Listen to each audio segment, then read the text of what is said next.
Hey guys, last time we talked about renewable versus non-renewable energy, and then we talked about fossil fuels. Well, today we're going to look at nuclear energy. Nuclear energy is kind of weird, and in my notes I set it aside because we can't reproduce it. We can't make more of it.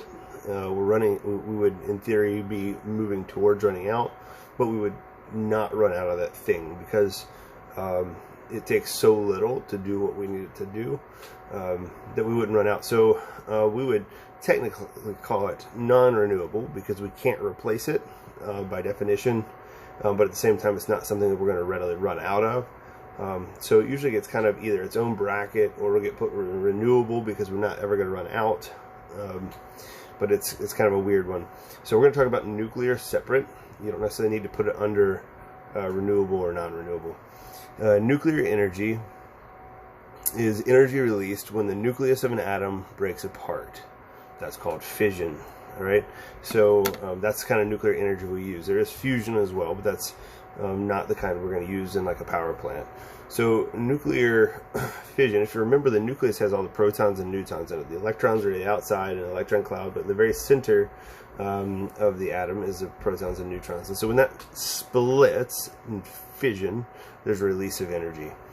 So nuclear reactor uses the energy from controlled nuclear reaction to generate electricity. And so what it does, it heats up water, just like a coal power plant would heat up water. We'd burn coal, heat up water, water would rise and turn a turbine. The same thing is true here in nuclear energy. That fission reaction releases a lot of energy, and it's going to turn a turbine by boiling water into steam. Nuclear fuels, we usually use uranium-235. There are other sources that are used, but uranium-235 is the primary isotope used. That's, remember from chemistry, isotope is the kind of the version of the element, how many neutrons it has. So uranium-235, that's the combination of protons and neutrons in it. That's the version that we usually use. In a nuclear power plant, there is a reactor core. And so that contains uranium dioxide fuel in tiny pellets bundled into tubes with metal alloy. And so basically you have these tubes of uranium pellets. So long cylinder tubes, like almost like straws, if you would. That kind of shape with pellets of uranium-235, and that's called the reactor core. And so there's a lot to go into nuclear energy as far as the risk. We've already talked about this some, but nuclear energy is relatively cost effective. It would cost a lot of money to convert things. People are worried about the risk, and we've already, like I said, we've talked about that in the fall already. But there are risks that come with nuclear power that freaks people out a little bit because of things like Chernobyl and Fukushima. And while we can increase safety, you know, Fukushima is a natural disaster. We live on fault lines, and so between next to the New Madrid and the Wabash fault lines, and some of the worst earthquakes in U.S. history have been in our area. And so while we don't regularly see earthquakes, feel earthquakes, it's possible. And so when people look at, you know, what's the risk of a nuclear power plant, we can control so many safety features, but we can't control earthquakes and things like that. And so that's kind of, when we look at the risk, that's part of it. So risk of nuclear energy, mining, cooling, storage, it produces a lot of energy, so you have to cool it before you put the water back into the river. Storage of nuclear waste, we usually bury it in the desert, and then obviously the risk of things like meltdowns.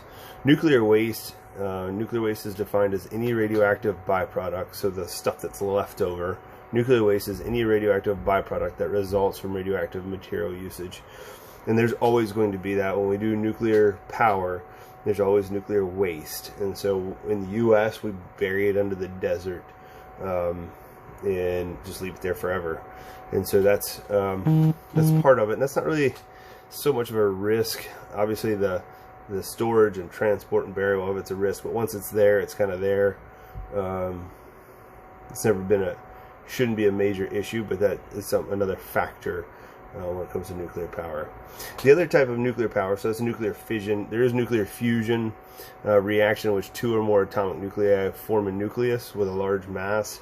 That's how the sun has so much energy as fusion of 2 hydrogen atoms into helium.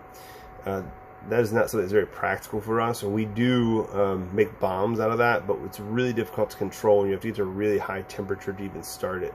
So it would take too much energy for us to get that reaction started for it to be valuable for us. So that's why we don't really use nuclear fusion for power. And there are people that research and study that and want to use that, but as of now, we don't really use nuclear fusion in that capacity. All right, now guys, I'll see you next time for the alternative energy sources.